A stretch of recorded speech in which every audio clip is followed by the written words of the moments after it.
episode number 46 of the Wholesome Fertility Podcast. Welcome to the Wholesome Fertility Podcast. I'm Michelle, a fertility acupuncturist here to provide you with resources on how to create a wholesome approach to your fertility journey.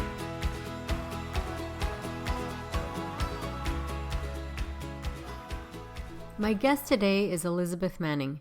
Elisabeth left her coveted corporate job as an assistant to the CEO of Nike to discover her own unique calling, prepare for a child, and call in her soulmate. She found she had to create a fertile environment inside and out before any of these seeds would spark. After doing the inner work, Elisabeth is now living her passion as a conscious creator and fertile empowerment coach, speaker, and author on how to birth the best version of ourselves, whether a baby, business, soulmate, or best life. Cradling the notion that by creating the self and life we love, we attract the right kind of success and we birth a better world. Childfree by choice, Elisabeth lives with her soulmate husband in Northern California. So welcome to the podcast, Elisabeth. Thank you so much for having me, Michelle. I'm really happy to be here. So you have a very interesting story on how you do the line of work that you do today. Yeah. Can you share it with the listeners? Sure. So I started out really from my own personal struggle. I was really having a hard time creating in the world and having a hard time putting myself out there and feeling like I had something of value to offer, yada, yada, yada. It's the same story, feeling worthy, all of that stuff. And I couldn't find my passion or my voice. And I was also thinking about what I wanted to create in the world. Am I going to have a child? Am I going to have a business? What am I here to contribute? What's my light that I'm here to birth into the world? And so as I was following that path of really just learning how to listen to what my passions are, what lights me up, what makes my heart sing. It was just kind of a self-directed personal inquiry. And I slowly realized that what came easy to me, I was guided, actually. What came easy to me was working with other people and helping them access their light and their passion. And it was like, that's funny because I never credited myself for that. I always thought what I had to go out and get in the world was going to be hard. It had to be something I had to work for or earn or feel like, I had climbed a mountain for. And I really realized that what comes easy to us is our gift. It's our purpose. It's our path. What comes easy. And I was told by a lot of people that I naturally have a gift for listening and showing up for people and helping them find the better version of themselves. At the same time, though, asking the question, what do I want? And it wasn't easy to sit down and listen to that. And I was thinking, gosh, baby or no baby? Should I have a baby? Should I have a family? Oh my gosh, but I'm not called to have a baby right now. I'm called to birth a business. I'm called to make my mark in the world. And so all of those questions culminated one day when I was bumping into a woman in the health food store. It turns out she was a doula, and she was working with women who had just gone through IVF. And they were different women. And I said, what do you mean? First of all, what's IVF?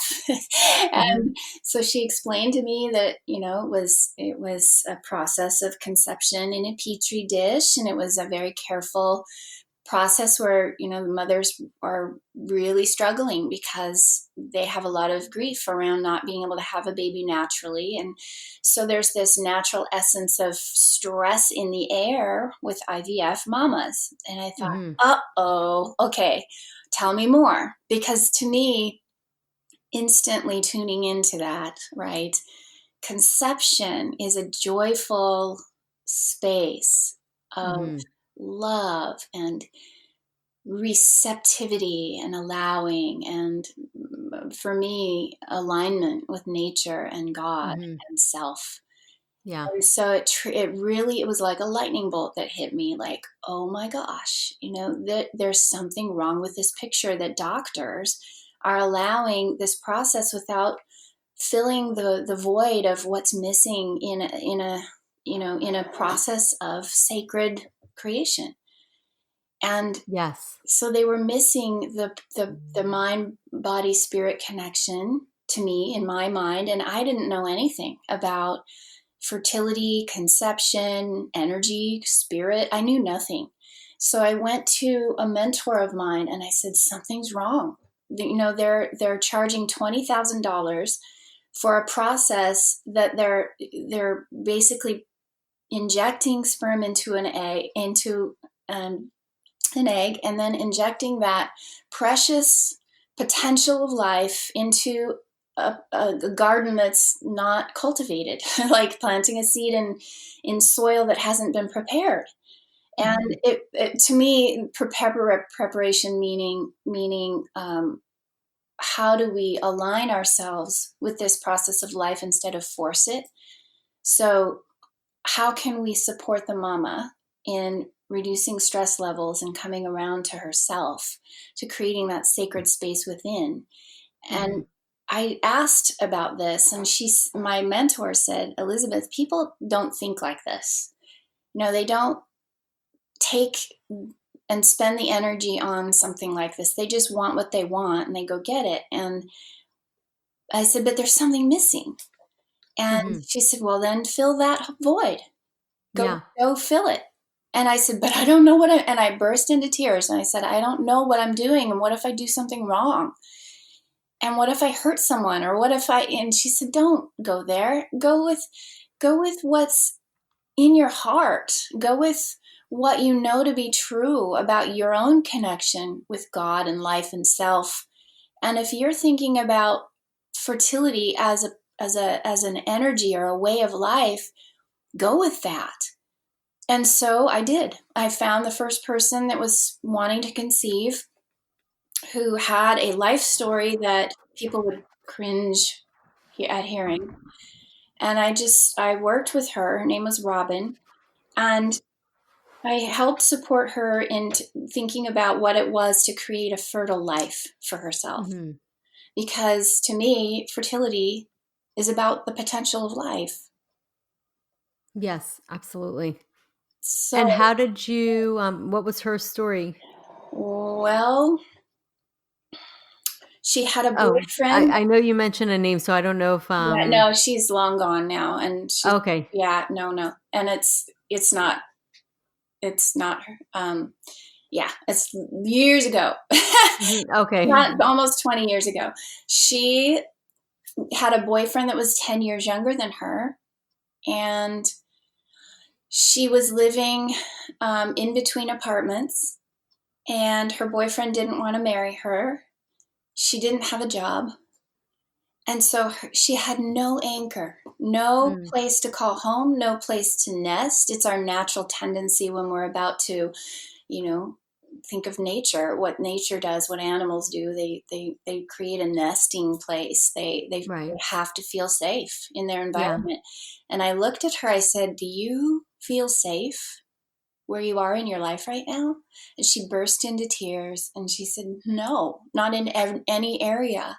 And I Mm. just, with all of my heart, I just said, think of it from your baby's perspective too. This isn't just about you bringing a life in. This is about you inviting a life in Yeah. and creating that safe, soft landing pad that is going to be your baby's environment. And how would it be for you to start thinking from a place of a fertile environment for your baby? And Yeah. it was from that perspective, it was really easy for her to see what needed to shift. And it was without any self-judgment or guilt or beating herself up or feeling wrong by it. It was just, oh, yeah, Right. okay, I can do this. And she immediately got rid of the boyfriend Uh-huh. because he didn't want to marry her. He didn't want to settle down. He didn't have he played baseball and didn't want to he was just in that place where he was really kind of self-focused, and great for him, but it didn't work for her and her goals. Right. And so she left. And then she started focusing on creating roots and creating a nesting place and creating an environment for herself. Now, since then, I don't know what happened. If she followed her path, she likely found a mate that was suitable Mm-hmm. and created a safe environment with her and for her. So bless her, Robin, wherever you are, bless you. Yes. But that's the concept is, we don't need to worry about when or what or how, if we just think about going within and carving out that place that feels aligned for us. Because when we do that for us, we're actually doing it for our child. But it's so funny and ironic that we really won't do it for ourselves, but we will do it for our babies. It's interesting because it's what you're saying, I mean, to me makes total sense. And to the modern world, I think all of these things are so abstract. Some people don't really view it as real, Right. but it is. I mean, it's all energy, and little Right. by little, science is actually catching up to that. There is energy, and there are forces that are beyond our understanding. And I do think that it's so important. In Chinese medicine, they don't just look at the physical body, they look at the spirit and the soul and the energy. Yes. And it just seems to be that in modern world, it's not as embraced for the most part. We have our Right. groups, but it's not embraced for the most part. And like you said, you can go and everything can be very physical and very scientific and laboratory. And the element of the sacred, what place does that have? It's just, Mm-hmm. it's an interesting thing. It's an interesting question Mm-hmm. because it's like neglected, and it's almost okay that it's neglected because that's just the way it is. That's just the way things work. But what I've found with my work and just other stories and in doing this podcast is a lot of times when you do feed that void, that's that part of your soul, and you feel like you can find your own home. You're talking about nesting, your home. It Mm-hmm. just, that grounding really does allow for fertility to occur. I've seen it. I mean, it's not even, you could say anecdotal, it's something that I've experienced and seen with my patients and with stories. And, it happens over and over. And it usually happens when there is a surrendering and when there is an allowing. Yes.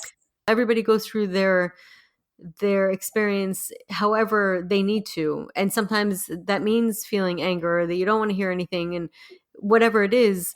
But ultimately, that's just what I've found to be the case.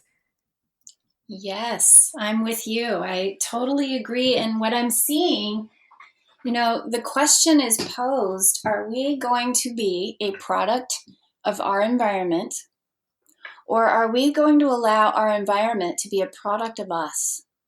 Mm-hmm. And it's a really philosophical, fertilosophy question, Mm-hmm. because lately, times have changed. We used to take for granted that life was fertile. We lived in fertile land. We took for granted that we could go and reap the benefits of our crops and live a calm and easy, simple life. And it's changed. So our Right. environment is not just, it's a collective thing. We live now in a much more toxic environment, and these extreme conditions require extreme measures for Mm-hmm. ourselves to rise up and Yeah. create that extra holistic internal environment that we would have taken for granted 50 years ago. And fertility is on the decline. And there's no Mm-hmm. accident. I mean, our soils are depleted, our water Yep. is more polluted, our air is Yeah. more polluted, we're eating more plastics. Mm-hmm. We are required to wake up to create Mm-hmm. a more pure internal environment.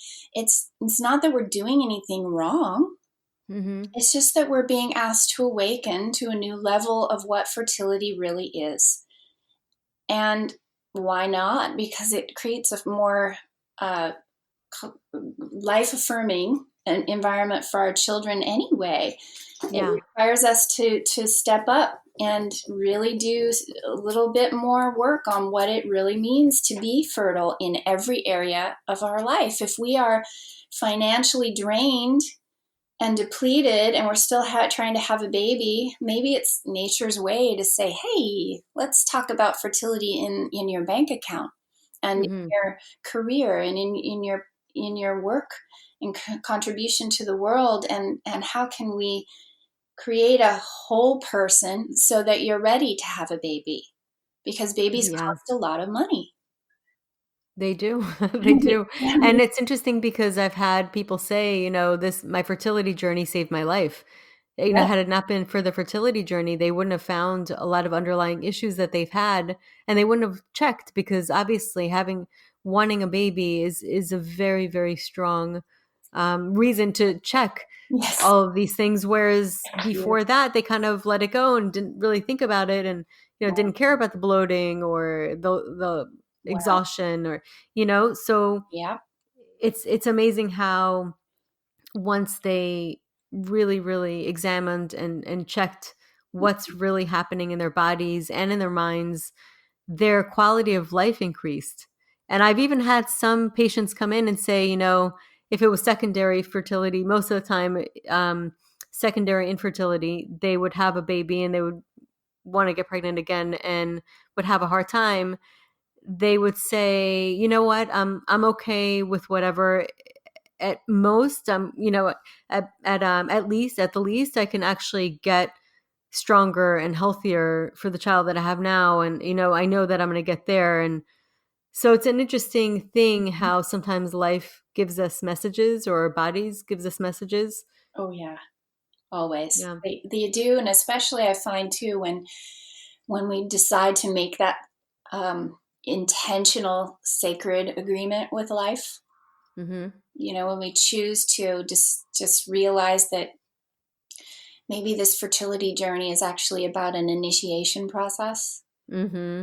and if we sign that agreement by engaging in that process of becoming the student and becoming the the listener of what life Mm-hmm. and our bodies and our babies are trying to show us, then we are shown as we Right. cultivate that inner listening and we listen to our bodies more and we tune in. Because I've always, becoming, I'm a trained spirit coach, intuitive spirit coach, so medical intuition, I can see blocks, energetic, where they're inside the body. It's really intuitive how it's done, and I train people how to do that for themselves, because to me is way more empowering than me doing it Mm-hmm. for them. Yeah. And it's that creative life force that awakens inside of us. That intuition part of us is very, very important, and when we do that, we start to see the little golden breadcrumbs guiding us to our goal, because what we focus on grows. Mm-hmm. And we're suddenly taking our focus off of what's not working and what's not here yet, and the sadness of the process, and we move it consciously over to what is life affirming for us. Mm-hmm. And that's different for everyone, but it brings the joy back to the journey, because we are engaging in what is positive life force again, and we understand, wow, when I have a smile in the corner of my mouth, I'm going to trust that, and I'm going to let more of that in. I'm going to let Mm-hmm. myself consciously let this drop into my body, and I'm going to feel the relationship, what that feels like in my body to feel good, because I've been feeling stressed and bad about myself and my body for so long that this is a new sensation. This is a Right. new feeling, and I call it the fertile frequency Ooh, I process. like that. That's great. It's like what we frequent too, what we Mm-hmm. frequent in life affirming actions or intentions, and we reap the benefit of what that feels like to let that goodness in.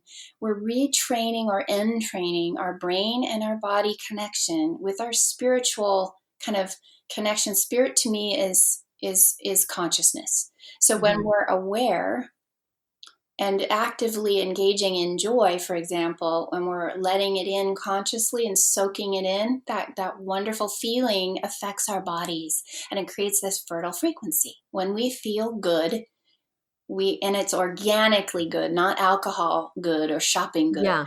Right. Yeah. It's not medicated. It's natural and organic, usually induced by nature, or by Mm-hmm. prayer, or by meditation, or by engaging in conscious connection with another human being, heart to heart.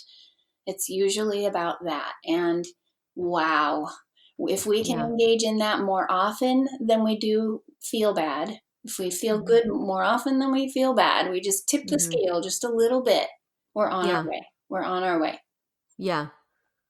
And it's also staying in this place of hopelessness, which is a word that I hear often for women going through this. Yeah. It's really coming out, and it is a very fine line, Yeah. between allowing the validation of what they're going through and then creating that transformation or the perception to empowerment, to a place of empowerment, which is obviously it's so disempowering, but yet there's such a chance of empowerment to emerge from this. I I agree completely, and you actually bring up a really good point, because this authentic, fertile frequency that I'm talking about is only able to come through when we're really real with what we're feeling at the moment we're feeling it, instead Hmm. of trying to be positive all the time. Yeah. Or that fight is actually counterproductive. Being Yeah. positive is not the goal. Mm. Allowing life to show you what it wants to show you, and the organicness of that presence that we cultivate. Presence is the key. Hmm. Letting ourselves show up. And then suddenly we're in tears and crying over our pain, and a butterfly comes along, and we're able to feel that too. Hmm. So it's not about and this is a fine line, like you said. It's actually, go ahead and feel everything that's coming up, but don't collapse yourself into that, thinking that that's all there is. Hmm. That is not the truth. Emotions are not truth. They're not Right. truth.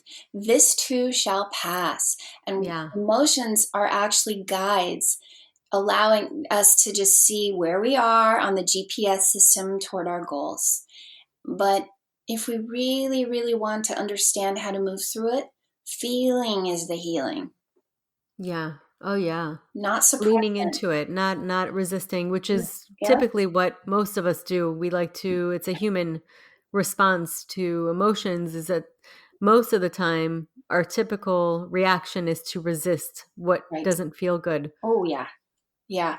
That in and of itself could be an online course. Yeah. Just be with your emotions. How can we, because we live in a pleasure pain body. We Yeah. want pleasure, and if we feel pain, we resist it. And that's a lower chakra. If you want to get Mhm. into the energetics of it, that lives in the second chakra, pain and pleasure. Mhm. Our seeking of pain and pleasure will always fail us. If we Right. rise above that through the heart and come up to understanding that everything is passing, everything is temporal, everything is impermanent. Yeah. And yet, there is this beautiful, eternal comfort in knowing that nothing is permanent. There is. There is. I mean, I really love that sentence. This too shall pass. It's liberating It is, because when you're going through it, you think it's going to be like that forever. right? And it feels so real. But the truth is, it's all of this is a video game. Mhm. It's a video game. And we're learning how to not be the ping ponging everywhere in the game. We're learning how to drop an anchor into ourselves and almost learn how to become the witness to the game rather than engaging in it, almost like removing ourselves from the chaos just a little bit, because this Mhm. world right now is completely turning upside down.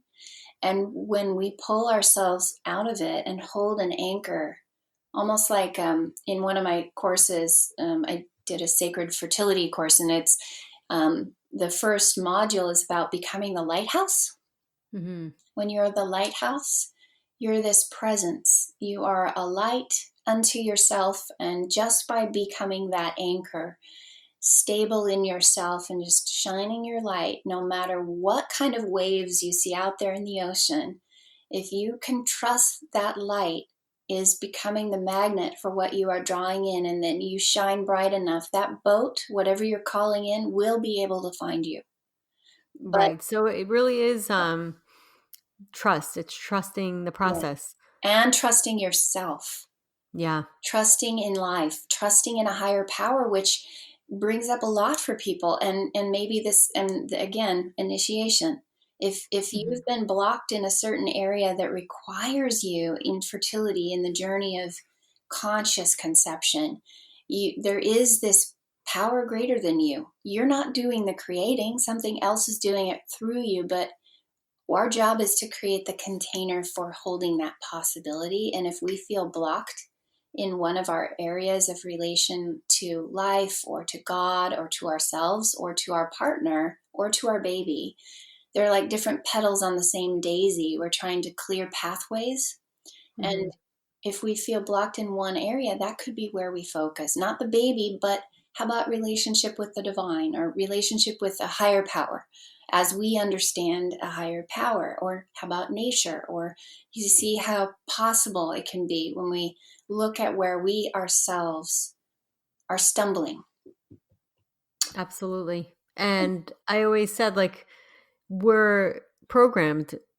Nature is programmed. If you just watch nature and you watch how ants behave, Yeah. it's amazing. They have the most amazing, intelligent community, and they're programmed. We're programmed. And that programming is really the divine intelligence that runs the show. And it doesn't just stop at our physical bodies, it continues on into the universe, into the way the stars behave. And Yes. Yes. I love, yes. And it doesn't, isn't that freeing? It's like, wait a minute, I'm not in control. I just, how about I get out of the way and think about Mhm. what works in my journey, and stop like self, in a way it's, oh my gosh, if someone's feeling hopeless, for example,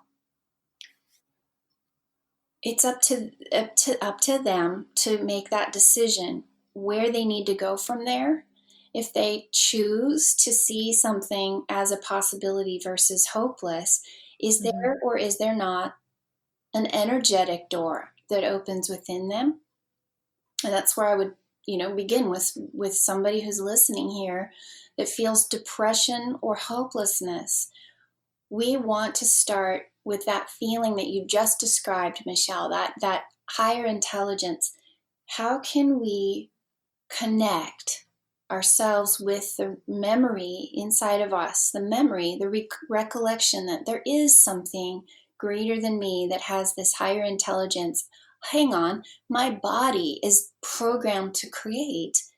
My body is programmed to create, therefore, I just want to support it in allowing it to do its job. How can I open a door within me that feels life affirming rather than me feeling like a door is closed inside of me? I don't know if I'm Mhm. describing this well enough, but Yeah, it's hard to describe. It it's is hard to one of those describe. things that Yeah, are hard to describe, but it's true. And I will say, like, there's these phases, and typically the phase at the end when a person looks back, somebody who went through the fertility journey looks back, and it doesn't matter how they ended up having a child. It could be adoption, it could be pregnancy, it could be IVF, it could be right, egg donor, all of those. And I've seen it. right. They can look back with a lot more peace and understanding that everything happened the way it was supposed to happen Yes, because it's already in the known. But when they start, most of them will say there was a lot of resistance and there was a lot of frustration and it was a lot of fear because it yeah, really comes down to everybody starts in the unknown at one point or another. And that's not something any of us can really control. We just don't know. We don't know how things are going to come out. But I've seen so many stories like this where women, especially a lot of women that I've spoken to, end up having a child in a way that they didn't even expect to, and at first were against, ended up saying, I wouldn't have changed it. I wouldn't have changed one part of it. They look back and see that, but it is these phases of going through that. Oh, yes, it is. And it's actually tying back into this divine intelligence, because if you think about the unknown, the first thing I say to new clients who come through, I say, can you be willing to be uncomfortable? To Mm. be in the mystery of the unknown is to be in the womb of the Oh my darkness. God, The that's darkness, beautiful. yet there is a vast spaciousness in this dark womb area. It's like the divine womb of the divine mother. And we imagine ourselves in this divine mother womb where we're just in dark stillness. And it's uncomfortable and it's unsure and it's unknown, and that's the point. Is to get Mm. familiar with that feeling and understand, wow, you can feel your baby floating in this space too, of the stillness of the unknown, the stillness. There's vastness in that. There is no mind, no thought, Mm. just Yeah. spaciousness. And it's there that the seeds of potential are born. Yes. But And we're, I had this yeah, visual of this conception starts yes, before the embryo. yes, It's from the moment that you're called into this, and that's when the conception starts. It's the exactly. energetic conception. It is. It is. And we can actually begin to develop that by matching the frequency of what that might feel like without resistance.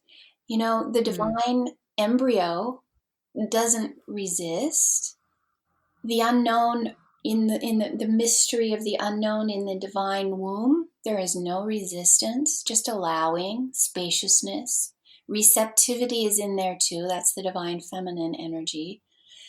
And Hmm. yet we resist, we resist, we resist, because we think that things need to be a certain way, or we fear it's not going to happen. And these are all, again, lower body chakra realities. And what we're learning how to do is think like the energetic of life, of nature, to have the consciousness of what life itself is really trying to do with us. Can we get our fears out of the way? Can we be in that space of the unknown mystery and allow it to unfold? To trust that life has our back, that the universe has our back, that there is a door of possibility open inside of us, and only us, only we can feel it, only we know the truth of that. But fear and doubt and worry, those all are blocks to the doorway within. So that becomes our work. That becomes our fertile Hmm. focus. Instead of the baby, we're focusing on ourselves and our own relationship with fear, and allowing that unknown to unfold instead, without judgment. Yeah. Without judgment. Without Keyword. yeah, key lesson for all of us. Yes. Yes. Absolutely. So I love the fact that you speak of birthing the best version of ourselves, because that really looks at it in such a much more holistic way. Yes, thank you. Thank you. It Yeah, do you want me to speak to that, or it's kind of Yes, yes, yes. So how has this inspired your own choices and just everything, like your way yeah, of working? yeah. Well, interestingly enough, when I was in high school studying psychology, I became a psychology major in college. Um, but in high school, we were studying the Maslow's hierarchy of self-actualization. And I Mm. remember looking at that thing going, okay, first level is basic needs getting met and the body feeling safe, us feeling safe, survival, all of that. And then the next level is emotional level getting met, right? And then The third level is the mental level and the needs getting met there. And then the highest level is self-realization, self-actualization, the God awareness of the self awakening. And I thought, okay. And my pencil, and I feel like I didn't move it at all, but my pencil went straight to the top and said, this is where you're going. And I remember in high school, I was like 15, and I was like, really? Okay. I guess I'm going there. And I didn't know what that meant.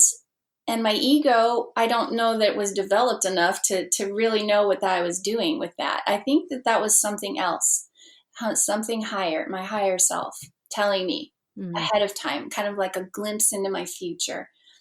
And sure enough, the thing that really sparks and piques my interest is the idea that we're really here to reach for the light. If you think about nature and the seeds planted in the dark, unknown mystery, right? Of vast, dark, cold spaces of the unknown. We are programmed when we get water and when there's warmth of the sunlight and there's fertile soil, we are programmed to grow roots deep down into the earth at the same rate that our hands and arms and branches and sprouts reach up toward the light. And we reach and we keep reaching till we bust through that surface of the darkness into the light, and we keep reaching.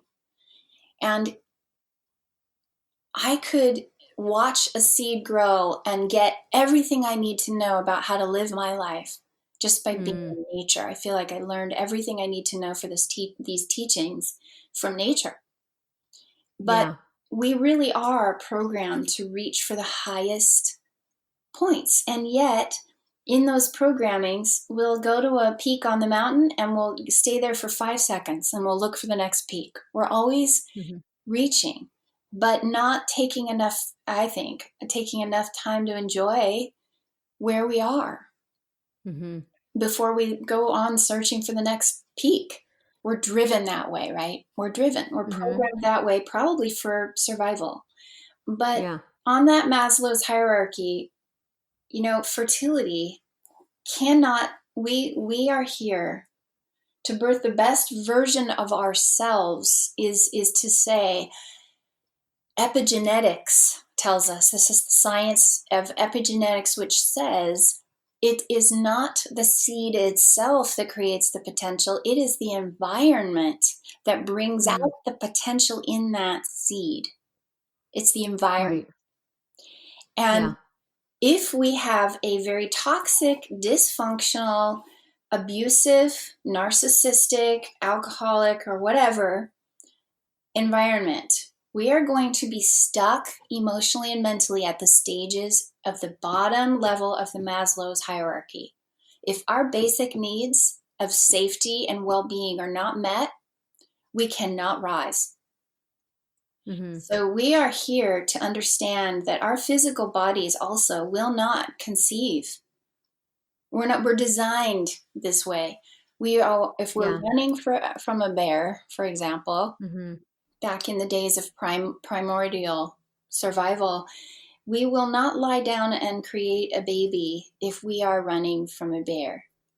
And in today's world, we are constantly perceiving, my yoga teacher was saying this, the statistics are, it used to be that 80% of us was in the relaxation response. That's a scientific term for when the body is creating the proper hormones for procreation.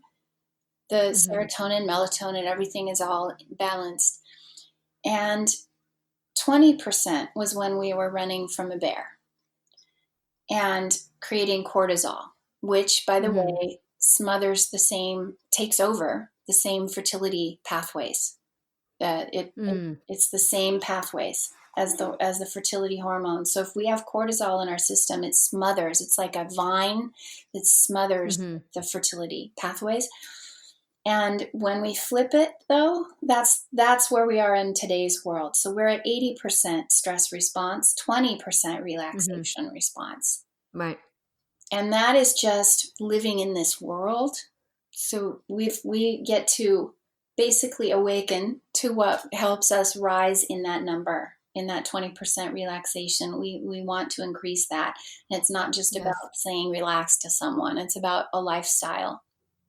And birthing, Yeah, absolutely. yeah. Because relaxed isn't No, it's not a solution. don't tell me The to term, relax. the word. Yeah, right. Yeah, I've even like got annoyed when when I hear someone say relax, it almost feels offensive. Exactly. Well, how dare someone come along and tell me Relax. how to fix my life? However, I'm the only one that can change my lifestyle, you know? Mhm. So if I really do see that I need that it makes sense for me to change my lifestyle to really make a change, then I will, right? And Mhm.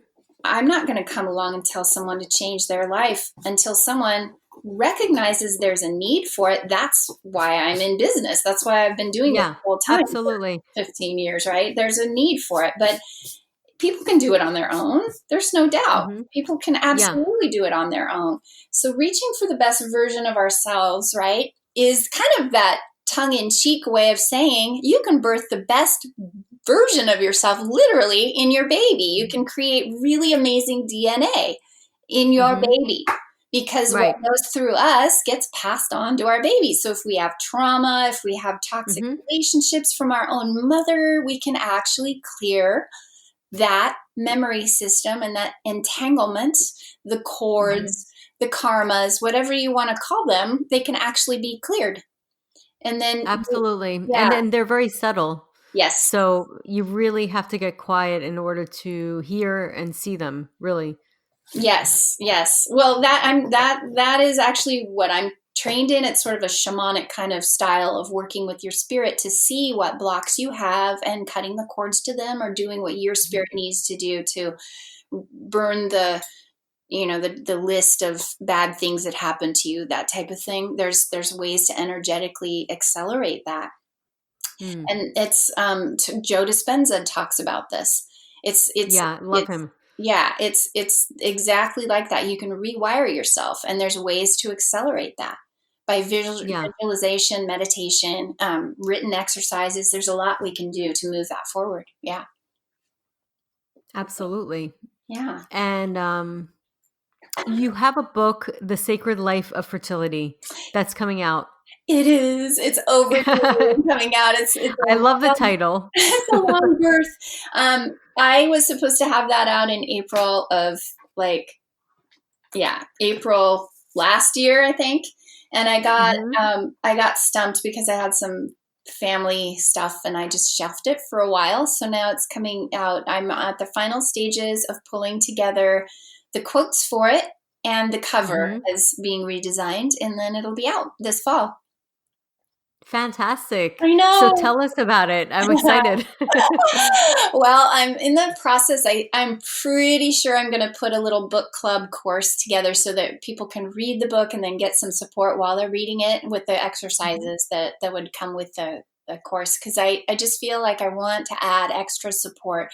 There's a section in there around the mind body connection about Mhm. recognizing the epigenetic factor in creating, why it's important to create the fertile environment, and then it goes into how to create the fertile environment. So it goes Mhm. everything from heal the heart of infertility, which is healing the grief around it, the loss, the relationship with the factors that affect our negative views of infertility. And then we move into the positive aspects of envisioning and spending time with your future self, creating that ideal mother that you really want to be by spending time with visualizing who she would be, what kind of parent we Mhm. want to be. It takes the focus into creating that possibility, to me, which builds a little bit of a bridge. The idea of if we build it, they will come, right? Mhm. And we're creating that space literally in the book. We're creating that fertile environment as we go. So by the end, you're going from point A to point B to understand what it really feels like. It's sort of like a fertile frequency transmission, if you will, in the book. Mhm. So by the end, you're really set up with all the tools you need to know who you are as a fertile how do we say that? You have consciously birthed the better version of yourself through this process of the book, because it's filled with exercises, meditations, visualizations, manifestos, or what I call a mamafesto, where you Mm-hmm. create your contract with yourself about what kind of Mm-hmm. mother you choose to be, and tools around connecting with the spirit of your child, I sacred love that. sex with your Yeah. partner, what it is to create a sacred environment with your partner, those Mm-hmm. sorts of things. Yeah. How to make That's IVF, awesome. how to make IVF sacred. Yeah. Lots of little tools. It's going to be, it's like one of my clients, because I've been giving it to my clients for free, just saying, okay, this is kind of a rough draft, but here you go. And two of them now have called it their Bible. They just open it up and they feel better just with they just open it to a page and they read exactly what they wanted or needed for that Oh, day. that's amazing. Yeah, it's very sweet. Awesome. Well, I love the fact that it's hands-on Yeah. and it really takes you through a journey. It's not like just reading and absorbing information. No, yeah, thank you for saying that. No, it's very experiential, which is really the only way we're going to be able to transform. Yeah, absolutely. Yeah. And sometimes you need the right questions to be asked Yeah. to prompt you to really dig in and figure out what's going on inside of you. Well, and how are you going to know where you're going unless you're given a map? True. And if somebody Yeah. says sacred fertility, they're like, oh, that's a nice thought. But it's actually very, very practical. It's the word sacred is really just about seeing the value of Mm. life. We're Yeah. connecting with life in a much more meaningful way. That's really all it is. That's a really beautiful way to put it. And it's true. As soon as you hear sacred, it just evokes a feeling of richness Yeah, yeah. in the moment, whatever it is, a little bit more of a magic and a spark. Yes. And when we see that it's connected to everything we do and everything we are, life itself becomes more meaningful in the process, which just makes for more joy in the journey Yeah, and creates that environment that we would want to bring a child through into anyway. exactly. That's so well said. I love that. It's so true. Yeah. Yeah. Well, is there a tip you would like to share with the listeners?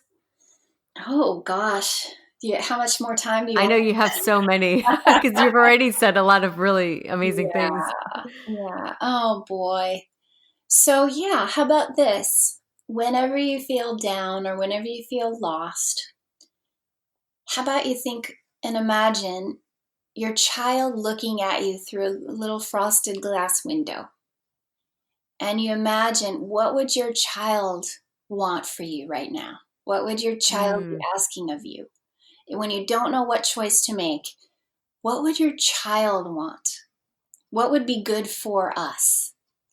And when we see our situation through different eyes that are maybe higher eyes, more pure eyes, less emotionally distraught eyes, mhm. we will have a different perspective and we'll be able to take action based on that higher perspective. So, what would your Beautiful. child have you do? What does your child want for you? Awesome. And on that note, how can people find you? If what you're Mm. saying is resonating, I'm sure there's a lot of people that are going to want to look you Oh, up. thank you. Well, my website is being revamped right now. I'm building, like mentioned before, there's a membership site that's being built onto it. So it's right now, there is on ElisabethManning.com. Elizabeth is spelled with an S. Um, but if you just Google conscious conception and Elisabeth, you'll see all kinds of interviews and things like that are free, like access. But in the meantime, there's a free little tool on bringing the joy back to the journey. Right there on that landing page, the front under construction page, you'll get a free little toolkit, a journal prompt, and some really just a very sweet way to reconnect with your journey. And in that process, you'll get on the wait list for the book when it comes out.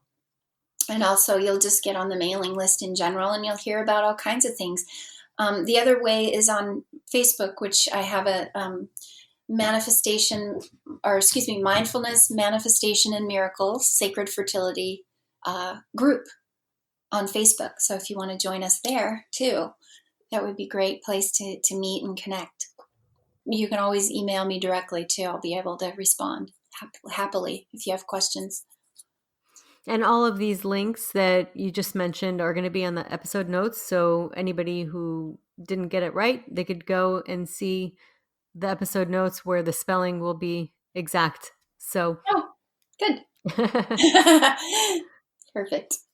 Awesome. Well, Thank you so much for coming on. This is an intricate conversation, which I'm sure is going to get a lot of people thinking a little bit differently.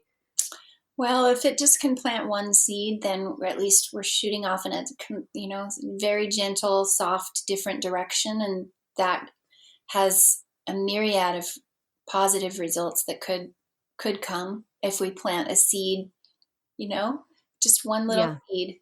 And we just never know what's possible when we just make the effort. It's not about being perfect. It's about just making the effort to reach for the light, to reach for the better version of ourselves, to reach for the better choices that we can make for ourselves and our babies.